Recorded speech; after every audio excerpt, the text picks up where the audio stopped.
बहुत बड़ी खबर मिल रही है। हूसियों ने इस्राइल पर फिर हमला कर दिया है। जी हां, एक बहुत बड़ी खबर आपको दे दें कि हूसियों की तरफ से एक बार फिर से इस्राइल को निशाना बनाया गया है। जी हां, यमन के हूसियों ने एक बार फिर से इस्राइल पर मिसाइलें दागी हैं और ये मिसाइलें कोई आम सी नहीं बल्कि सुपरसोनिक मिसाइलें बताई जा रही हैं। जी हां, बड़ी खबर आपको दे रहे हैं। हूसियों की तरफ से इस्राइल को एक बार फिर से निशाना बनाया गया है और ताज़ा हमले में आपको बताएं कि कई इलाकों में अफरा तफरी का माहौल देखने को मिल रहा है। तो इस्राइल पर एक बार फिर से हूसियों की तरफ से निशाना बनाते हुए कई मिसाइल्स दागी गई हैं और कहा यह जा रहा है कि ये मिसाइलें सुपरसोनिक हैं, हाइपरसोनिक हैं। और साथ ही साथ आपको बताएं कि इस्राइल के कई इलाकों में इस वक्त सायरन बज रहे हैं। इस्राइल के हवाले से ये कहा गया है, इस्राइल की तरफ से कि ऑफिशियल्स की तरफ से, कि इस वक्त कई जगह पर सायरन बजाए जा रहे हैं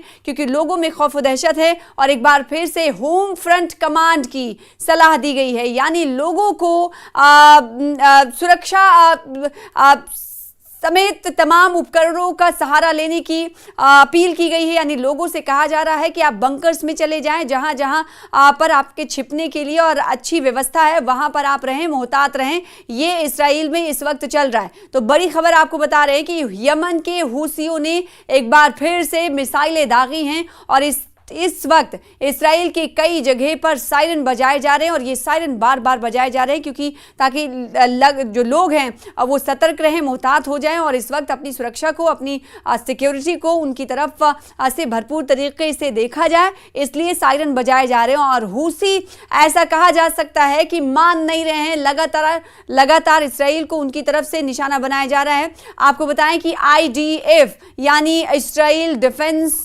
फोर्स की तरफ से कहा गया है कि यमन ने, जी हां, ये हम ऐसे ही नहीं बल्कि ये ऑफिशियल स्टेटमेंट इस्राइल की तरफ से आया है, ऑफिशियल की तरफ से कहा गया है, जो कि IDF यानी इस्राइली डिफेंस फोर्स की तरफ से कहा गया है कि आम खबर नहीं बल्कि खुद इस्राइल के IDF ने यानी इस्राइली डिफेंस फोर्स ने कहा है कि यमन से इस्राइली क्षेत्र में, इलाके में कई मिसाइलें दागी गई हैं। और साथ ही साथ फौज की तरफ से कहा गया है कि एक बयान को जारी करते हुए कि हमने इस के रिएक्शन में एयर डिफेंस सिस्टम को इतना एक्टिवेट कर दिया गया हमारी तरफ से ताकि इस हमले को नाकाम कर दिया जाए। ये कहना है इस्राइल की सेना का, इस्राइली फौज का। तो इस्राइली फौज हालांकि ये दावा कर रही है कि यमन के हूसियों की तरफ से जो टारगेट किया गया है, इस्राइल पर टारगेट किया गया है, हमले किए गए हैं, जिसकी वजह से इस वक्त सायरन बजाए जा रहे हैं, लोगों में खौफ और दहशत है। और साथ ही साथ इस्राइली सेना की तरफ से, फौज की तरफ से कहा गया है कि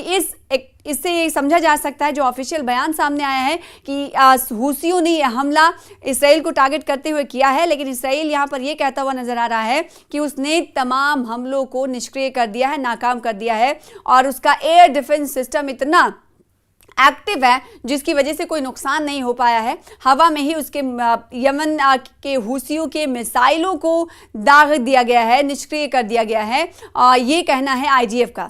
IDF ने दरअसल आपको बताया कि एक बयान जारी कर कहा है कि एयर डिफेंस सिस्टम पूरी तरह से एक्टिव है और किसी भी आपात यानी इमरजेंसी हालात से निपटने के लिए पूरी तरह से तैयार हैं। यह हमला ऐसे वक्त में हुआ है जब इस्राइल ने यमन के, आपको बताएं कि हूथी के हवाले से मिसाइल सुपरसोनिक के हमला करने के हवाले से इस पर जानकारी दी, जिसके बाद इस्राइल ने खुद आकर सामने कहा है, IDF ने यानी फौज की तरफ से कहा गया है कि यह हमला हूथियों की तरफ से इस्राइल को निशाना बनाते हुए किया गया और जिसका जवाब हमने भरपूर तरीके से दिया है। ये कहना है इस्राइली सेना का। तो यमन के, ईरान के हिमायती हूसियों ने इससे पहले क्या क्या हुआ है एक एक करके आपको जानकारी दे दें, इत्तलात दे दें, क्योंकि आपको मालूम है कि लगातार यमन के हिमायती हूसी लगातार इस्राइल को टारगेट कर रहे हैं और किस वजह से कर रहे हैं आपको मालूम है। इस वीडियो के जरिए ये भी हम बताने की कोशिश करेंगे। इससे पहले आपको बताएं कि यमन के हूसियों ने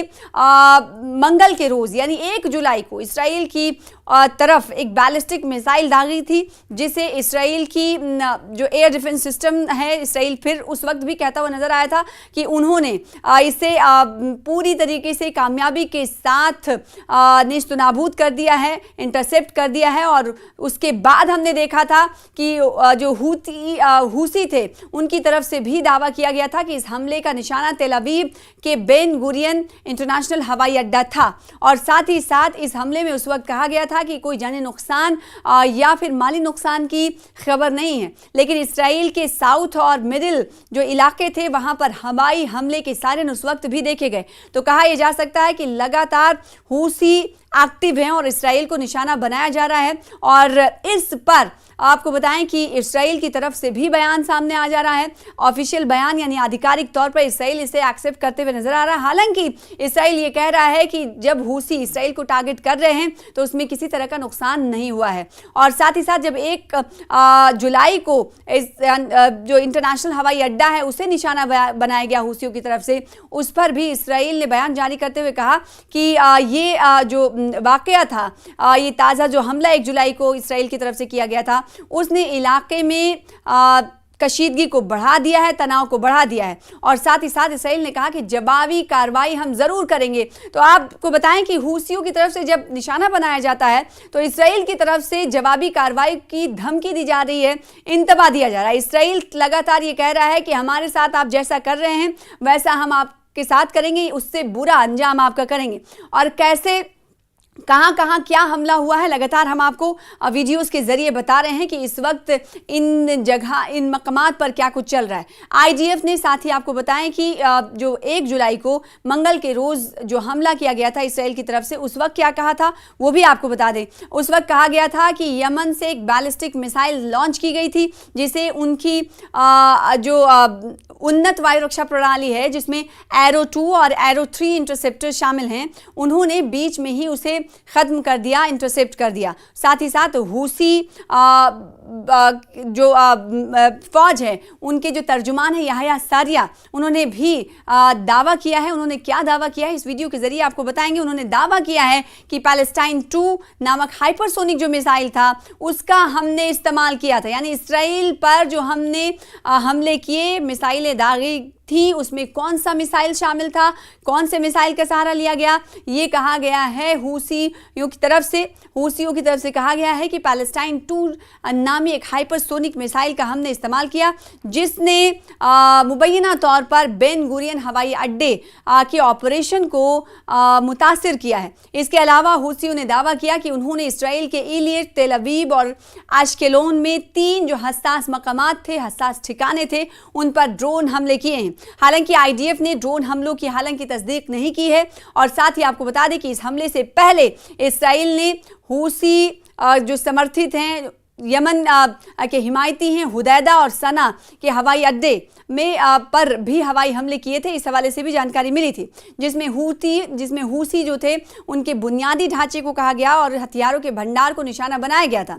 हूसियों ने इन हमलों को गजा में फ़लस्तीनियों की हिमायत में अपनी कार्रवाई बताया जो अक्टूबर 2023 में इसराइल हमास के जंग शुरू होने के बाद से उनकी हिकमत अमली का हिस्सा रहा है। साथ ही साथ इसराइल की तरफ से जवाबी कार्रवाई के तौर पर दूसरी तरफ अगर बात करें तो इसराइल के डिफेंस मिनिस्टर की तरफ से कहा गया है, इनका नाम है इसराइल कार्ड्स, उन्होंने कहा है कि हमले के बाद कड़ा रुख अपनाते हुए कहा है, चेतावनी दी है कि हमने तेहरान में सांप के सिर पर अटैक किया और अब हम यमन में भी हूसियों पर कार्रवाई करेंगे। तो यानी हूसी इसराइल को अगर निशाना बना रहे हैं तो इस तरह का बयान इसराइल की तरफ से आ रहा है। डिफेंस मिनिस्टर की तरफ से कहा जा रहा है कि हमने तेहरान में सांप के सिर पर अटैक किया और अब हम यमन में भी हूसियों पर कार्रवाई करेंगे। तो एक तरह से कहा जा सकता है कि इसराइल धमकी दे रहा है कि हमने जिस तरीके से हश्र तेहरान में किया था वैसे ही आपका हश्र करेंगे और उसी तरीके से हम दिखाएंगे कि हम क्या कर सकते हैं। और इस बारे में वो कहते हुए नजर आए कि जो कोई भी इसराइल के खिलाफ हथियार उठाएगा उसका हाथ काट दिया जाएगा। साथ ही उन्होंने कहा कि हूसी हमलों के जवाब में यमन पर जो नौसैनिक और हवाई नाकेबंदी है उसकी भी हम धमकी देते हैं, यानी हवाई नाकेबंदी हमारी तरफ से शुरू हो जाएगी अगर इस तरह का हमला और जारी रखा गया। आईडीएफ ने साथ ही साथ ये भी बताया कि इस हमले के बाद हवाई अड्डे पर उड़ानें कुछ वक्त के लिए रोक दी गई थी और जो एक सामान्य यानी प्रोटोकॉल का हिस्सा है।